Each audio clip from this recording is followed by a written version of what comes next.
एक बार एक जंगल में टूनी नाम की एक चिड़िया अपनी एक बेटी के साथ रहा करती थी।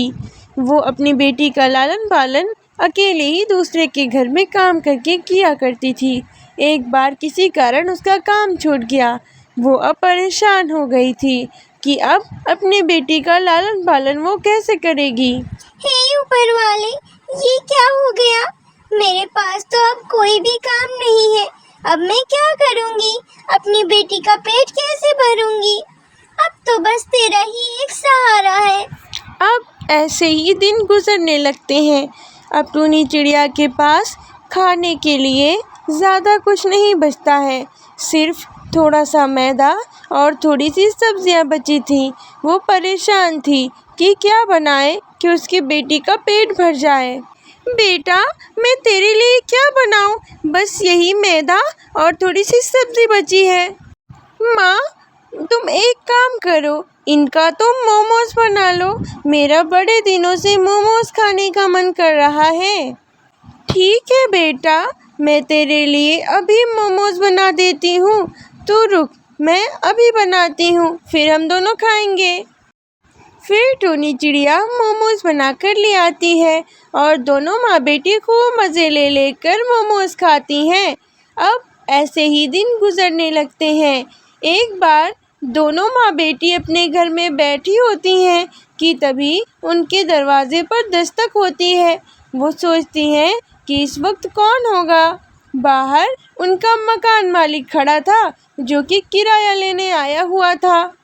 अरे ओ टूनी चिड़िया, ज़रा बाहर तो आ, मेरा किराया कब देगी? टूनी चिड़िया और उसकी बेटी दोनों बाहर आते हैं और वो उनसे किराया मांगने लगता है। तब टूनी चिड़िया कहती है, अरे बंटी कबूतर, आप हमें घर से बाहर मत निकालिएगा। हम जल्द ही आपका किराया दे देंगे। बंटी अंकल, प्लीज हमें घर से बाहर मत निकालिए। हमारे पापा नहीं है, हम कहाँ जाएंगे? Please Bunty uncle. मैं ये सब कुछ नहीं जानता। या तो मेरा किराया दो या तो मेरे घर से निकल जाओ। मुझे मेरा किराया आज के आज और अभी के अभी चाहिए। बंटी उन दोनों पर बिल्कुल भी तरस नहीं खाता और उन दोनों को घर से बाहर निकाल देता है। बेचारी दोनों जंगलों में यूं ही भटक रही थीं। फिर उन दोनों को कुछ देर के बाद पहाड़ों पे एक घर नज़र आता है, जो कि बिल्कुल खाली था। ऐसा लगता है किसी पक्षी ने उसे छोड़ दिया था। तो दोनों माँ बेटी उस घर के अंदर चली जाती हैं। बेटा, हमें घर तो मिल गया, लेकिन अब हम काम क्या करेंगे? माँ, उस दिन जो आपने वो मोमोज बनाए थे, वो बड़े ही स्वादिष्ट थे। क्यों ना आप एक मोमोज का ठेला लगा लें? आपका मोमोज का ठेला बहुत अच्छा चलेगा। हाँ बेटा, तू बिल्कुल ठीक कह रही है। हम कल से ही अपना एक मोमोज का ठेला लगा लेंगे। फिर अगले दिन सुबह होते ही टूनी चिड़िया ने अपना एक मोमोज का ठेला लगा लिया और मोमोज बेचने लगी। मोमोज ले लो, मोमोज, स्वादिष्ट मोमोज, गर्मा गर्म मोमोज। जल्द ही टूनी चिड़िया के हाथों के मोमोज सबको पसंद आने लगे और उसकी अच्छी बिक्री होने लगी। फिर दोनों माँ बेटी खुशी खुशी अपना जीवन एक साथ बिताने लगे। मथुरा के जंगल में टूनी चिड़िया अपने 2 बच्चों के साथ एक छोटे से घर में रहा करती थी। टूनी चिड़िया की छोटी सी एक जमीन थी, जिसपे वो बैंगन की खेती किया करती थी। उसकी फसल इस बार बहुत अच्छी हुई थी, इसलिए टूनी चिड़िया बहुत खुश थी। लेकिन टूनी चिड़िया की ये खुशी ज्यादा देर तक टिक नहीं सकी, क्योंकि एक शाम बहुत जोरों की बारिश शुरू हो गई। तो टूनी चिड़िया बहुत परेशान हो गई और अपने बच्चों से कहने लगी, हे भगवान, ये बेमौसम बरसात कहाँ से शुरू हो गई? अगर ये बारिश नहीं रुकी तो मेरे खेतों में पानी भर जाएगा और फिर सारी फसलें बर्बाद हो जाएंगी। अब मैं क्या करूं? ये बारिश तो रुकने का नाम ही नहीं ले रही है। पता नहीं मेरे बच्चों की किस्मत में क्या लिखा है। हे भगवान, हमें कोई रास्ता दिखाओ। टोनी चिड़िया अपने बच्चों के साथ बैठकर बारिश रुकने का इंतजार कर रही थी कि बारिश रुके और वो अपने खेत का हाल जाके देखेगी कि उसके खेत का क्या हाल है। कुछ देर बाद बारिश थोड़ी कम होती है तो टोनी चिड़िया अपने खेत को देखने जाती है, लेकिन जब वहाँ जाके देखती है तो वो देखती है कि उसका सारा खेत बह चुका है और उसके पूरे खेतों में पानी ही पानी भरा हुआ है। वो निराश होकर घर वापस आ जाती है। अरे मेरे बच्चों, हम लोग तो बर्बाद हो गए। हमारा सारा खेत बाढ़ के पानी में बह गया और अब हमारे खेतों में कुछ भी नहीं बचा है। अब हम क्या खाएंगे पिएंगे? मेरे तो कुछ समझ में ही नहीं आ रहा है। मेरे बच्चों, तुम ऐसे ही सो जाओ पानी पी के। मैं सुबह जब बारिश रुक जाएगी तो तुम दोनों के लिए खाना ढूंढने जाऊंगी। फिर दूसरे दिन जब बारिश रुकती है तो टोनी चिड़िया खाने की खोज में बाहर निकलती है, लेकिन वो जब वहाँ खाने की खोज में जा रही होती है तो वो देखती है कि एक साधु बाबा बैठे हुए हैं और उनके पास एक सांप आकर खड़ा हो गया है उनको काटने के लिए। तभी टोनी चिड़िया उस सांप को वहाँ से भगा देती है। टोनी चिड़िया को सांप को भगाते हुए देख साधु बाबा बहुत खुश हो जाते हैं और टोनी चिड़िया से पूछते हैं, अरे बिटिया, कौन हो तुम और तुमने मेरी जान कैसे बचा ली? लेकिन तुम तो बहुत ही ज्यादा उदास दिखाई दे रही हो, क्या बात है बिटिया? अरे अब मैं क्या बताऊं बाबा, कल रात की बारिश ने मुझे तो तबाह और बर्बाद कर दिया। मैंने बैंगन की खेती की हुई थी, लेकिन इस बारिश ने मुझे तबाह कर दिया। मेरी सारी फसल खराब हो गई और अब मेरे सारे बच्चे भूखे हैं। इसलिए मैं खाने की तलाश में बाहर निकली थी तो देखा कि आपके पास सांप आ रहा है, तो मैंने उसे मार के भगा दिया।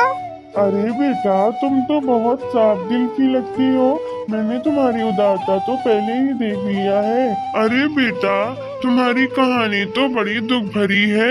ये लो 2000 रुपए हैं, इसको तुम अपने खेत में ले जाकर गाड़ देना और तुम दूसरे दिन देखोगी कि इसमें बहुत ढेर सारे पैसों का पेड़ निकल आएगा।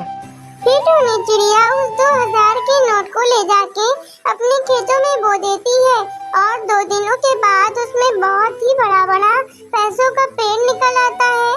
फिर टोनी चिड़िया जो अपने खेत में अपने पेड़ों को देखने आती है तो वो देखती है कि वहाँ पे नोटों का पेड़ निकल आया है। टोनी चिड़िया नोटों का पेड़ देख के बहुत खुश हो जाती है।